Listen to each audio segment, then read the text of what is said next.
Bonjour tout le monde, j'espère que vous allez bien. Moi, je vais super bien. Aujourd'hui, je vais parler de pourquoi beaucoup d'enfants meurent de faim en Afrique.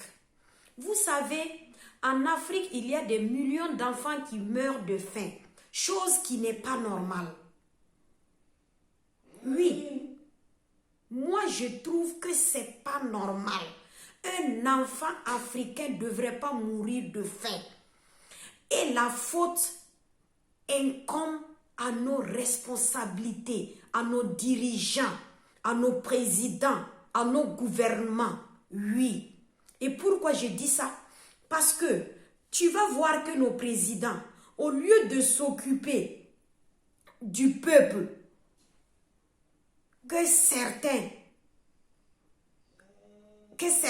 enfants meurent de faim, ils préfèrent ramasser l'argent de l'Afrique pour venir garder dans des banques à l'extérieur du pays. Oui. Et encore, c'est la manière de gouverner. Vous-même, vous savez que l'Afrique, Dieu a béni l'Afrique. Nous, on a une terre qui produit, une terre riche, où tout pousse, oui. Mais pourquoi ne pas profiter de tout ça?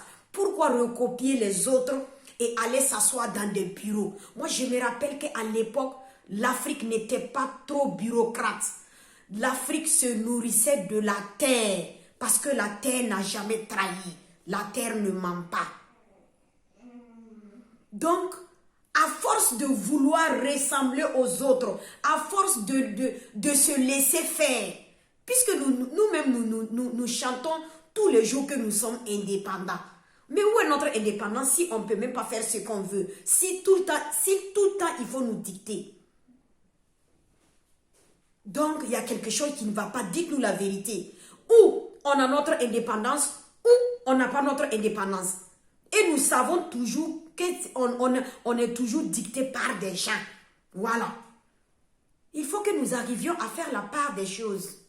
Et encore, ce sont les mêmes dirigeants, ces mêmes présidents qui ramassent notre argent, qui volent notre argent pour venir investir en Europe encore. Est-ce que vous avez déjà vu un président européen qui est venu investir son argent en Afrique? Non, c'est du jamais vu. Mais la population mange à sa faim. Il ne devrait pas avoir d'enfants qui meurent de faim en Afrique. C'est inadmissible. Mais tout ça, c'est grâce à la faute de nos présidents, de nos dirigeants. Oui, parce que c'est eux qui partagent mal. Chacun vient dans le gouvernement pour profiter, remplir ses poches, pour profiter uniquement que pour lui-même et ses parents. La population, on oublie la population. Et moi, je trouve que quand on parle de leadership, là, c'est-à-dire quand tu es leader, tu peut-être le leader grouille pour les autres. Le leader lutte pour les autres, il ne lutte pas pour lui-même. Mais nous, on voit que chez nous, en Afrique, quand on parle de leader, lui-même, il lutte pour sa propre poche. Il lutte pour son ventre, il ne lutte pas pour quelqu'un. Donc, revoyons-nous un peu. Il va falloir que nous changions notre mode de gouverner. Notre gouvernance, là, ça nous amène pas à quelque part. Parce qu'il y a toujours des gens qui meurent de faim. Des gens qui n'arrivent même pas à boire l'eau potable. Oui, je peux prendre un exemple de chez moi au Burkina Faso. Il y a des coins où il n'y a pas d'eau potable. Mais c'est inadmissible que nous sommes au 21e siècle et il n'y a pas d'eau potable pour la population. Je ne parle pas de champagne. Je parle seulement d'eau potable parce que nous savons qu'il y a des gens qui boivent des champagnes à la longueur de journée. Mais au moins, l'eau potable pour la population, c'est très important. Il y a des familles qui ne peuvent même pas manger 2 repas par jour. C'est la faute à qui? On n'a qu'à se dire la vérité. Après, c'est pour dire non, les gens ne veulent pas travailler. C'est pas que les gens ne veulent pas travailler. Parce que personne n'a choisi d'être pauvre. Mais maintenant, c'est votre manière. C'est votre manière de gouverner qui ne permet pas à la population de trouver à manger. Parce que il faut, puisque vous dites qu'il y a des dirigeants. Ça veut dire, quand il y a un peuple là, le peuple ne peut pas se lever comme ça, faire les choses. Puisque vous avez choisi qu'il doit avoir un président, il doit avoir un premier ministre, il doit avoir quoi. Donc, c'est vous encore qui devrez organiser. L'organisation, c'est vous qui devrez le faire. Et le partage encore, c'est vous qui devrez le faire pour que ça arrive à tout le monde. Donc, si c'est comme ça, là, dans ce cas-là, laissez les gens tranquilles. On va vivre comme à l'époque, on laisse les chefs coutumiers gérer et chacun gère son canton, chacun va gérer son village et on va voir si les gens ne vont pas avoir à manger. Puisque, en fait, c'est votre système qui nuit la population. C'est-à-dire, vous ramassez l'argent qui était destiné là pour faire en tout cas, pour investir, pour que tout le monde soit à l'aise. Vous ne faites pas ça. Ça veut dire vous prenez cet argent, vous partagez entre vous et c'est comme ça.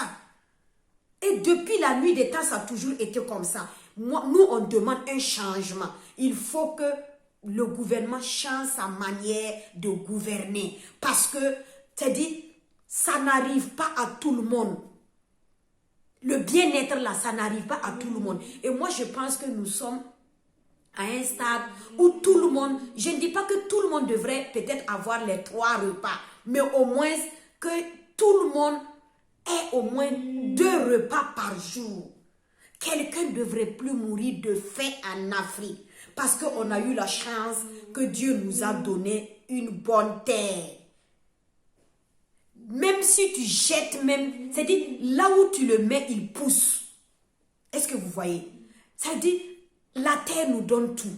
Pourquoi on ne va pas retourner à la terre? On veut recopier les autres pour être des bureaucrates. Mais l'Afrique n'est pas faite pour... La bureaucratie, là, c'est pas fait pour tout le monde. Moi, je me rappelle qu'à l'époque, quand on était à l'école primaire, beaucoup, quand tu les demandais, leurs parents étaient des paysans. Et on mangeait à notre faim. Et on mangeait à notre faim. Et les denrées ne coûtaient pas cher. Mais actuellement, tu vas voir qu'on ne peut plus rien payer. Parce qu'il n'y a plus d'hommes qui cultivent, il n'y a plus de paysans, il n'y a plus de cultivateurs. Est-ce que vous voyez? On peut changer avec la technologie, on peut changer des méthodes plus sophistiquées pour bien cultiver la terre, pour récolter plus. Mais pourquoi on ne le fait pas? C'est la question qu'il faut se poser. Mais arrêtez un jour. Au lieu de ramasser, de voler notre argent, allez mettre dans des banques à l'extérieur. Laissez l'argent dans le pays. Faites travailler l'argent pour tout le monde. Et puis, on ne veut même plus voir même... Normalement, quelqu'un qui fait la politique ne peut pas être riche. Parce qu'on ne peut pas voir un politicien qui est riche et ta population est pauvre. Mais vous-même, vous devrez avoir honte de vous-même. Et puis, il n'y a jamais de politicien riche. Ça n'existe pas. Nulle part, ça n'existe pas. Si ce n'est pas en Afrique. Donc, vous voyez qu'il y a mal donne à quelque part. Prenez l'argent qu'on vous donne, faites manger votre population. Même si vous-même, vous allez dormir de faim, c'est comme ça. Le game, c'est comme ça. Ah oui, parce que quand on se dit responsable, on doit tout gérer. Donc, je ne comprends pas pourquoi vous êtes trop riche et la population meurt de faim. Dorénavant, la population ne doit plus mourir de faim. Ce que vous avez là, l'argent que vous avez là, prenez cet argent, investissez pour la population. Oui. Et comme ça, tout le monde va manger à sa faim. Voilà. Non, c'est inadmissible. Arrêtez votre manière de gérer le pays. Ce n'est pas intéressant. Nous sommes au 21e siècle. Même si vous accusez les colons, moi je pense qu'ils y sont pour quelque chose. Mais vous aussi, vous y êtes pour quelque chose. Oui, oui. Donc, plus de famine en Afrique. Plus jamais. Chacun doit manger à sa faim. C'est leur droit. Oui. Ok, c'était la duchesse. Bonne soirée. Gros bisous.